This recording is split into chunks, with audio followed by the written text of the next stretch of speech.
Assalamualaikum warahmatullahi wabarakatuh. Saya Linda Retnawati dari SDN Kunjang 2, Kecamatan Kunjang, Kabupaten Kediri, calon guru penggerak Angkatan 4 Kabupaten Kediri akan memaparkan jurnal refleksi Minggu 17. Semoga bermanfaat. Pendidikan Guru Penggerak Angkatan 4 Kabupaten Kediri dengan fasilitator Bapak Arwin Jaini dan pengajar praktik Ibu Rifkan Lamsari. Jurnal refleksi Minggu 17 ini disampaikan dengan model segitiga refleksi, yaitu setelah pembelajaran, saya akhirnya paham tentang, kemudian saya akhirnya mampu, perasaan setelah melakukan pembelajaran, dan setelah melakukan pembelajaran, target berikutnya adalah. Setelah pembelajaran hari ini, saya akhirnya memahami bahwa cara pengambilan keputusan yang tepat dapat dilakukan melalui yang pertama, menganalisis kasus, apakah termasuk dilema etika atau bujukan moral, kemudian melalui 4 paradigma pengambilan keputusan, melalui 3 prinsip pengambilan keputusan, serta melalui 9 langkah pengambilan dan pengujian keputusan. 4 paradigma pengambilan keputusan meliputi yang pertama, individu lawan masyarakat. Dalam paradigma ini ada pertentangan antara individu yang berdiri sendiri melawan sebuah kelompok yang lebih besar, di mana individu ini juga menjadi bagiannya. Bisa juga konflik antar kepentingan pribadi melawan kepentingan orang lain, atau kelompok kecil melawan kelompok besar. Yang kedua adalah rasa keadilan lawan rasa kasihan. Dalam paradigma ini ada pilihan antara mengikuti aturan tertulis atau tidak mengikuti aturan sepenuhnya.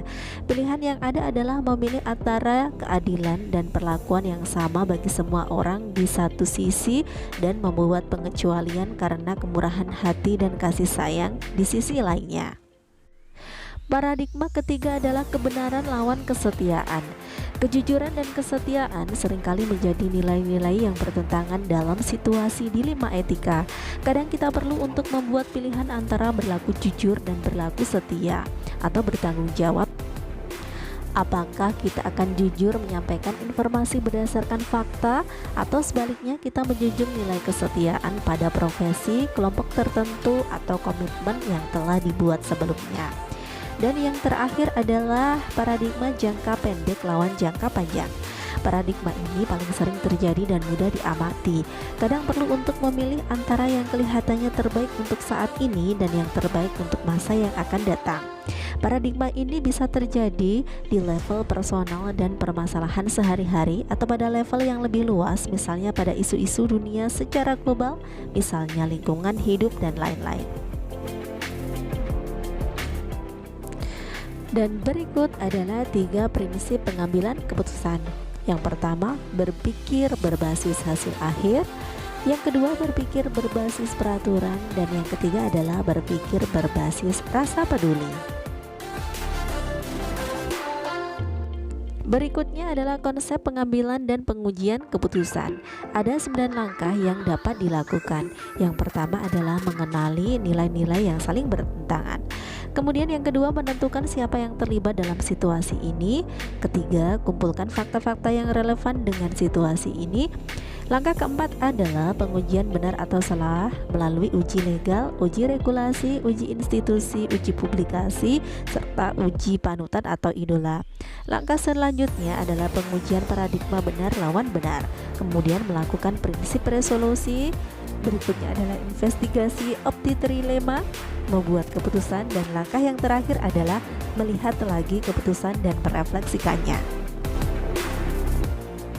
Nah, setelah mempelajari konsep pengambilan dan pengujian keputusan, saya akhirnya mampu mempraktikkan cara pengambilan keputusan yang tepat, yaitu dengan cara menganalisis kasus terlebih dahulu apakah termasuk dilema etika atau bujukan moral, kemudian menerapkan 4 paradigma pengambilan keputusan serta 3 prinsip pengambilan keputusan, lalu menerapkan 9 langkah pengambilan dan pengujian keputusan.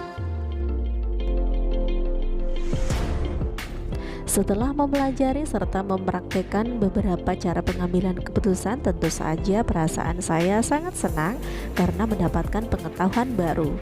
Lalu saya memahami lebih dalam, mempraktikannya dalam kegiatan pembelajaran, melakukan evaluasi, serta merencanakan tindak lanjut untuk perbaikan pembelajaran selanjutnya. Saya merasa banyak melakukan hal yang berbeda dari sebelumnya, dan itu membawa saya ke arah yang lebih baik lagi dalam menyajikan kegiatan pembelajaran untuk murid saya.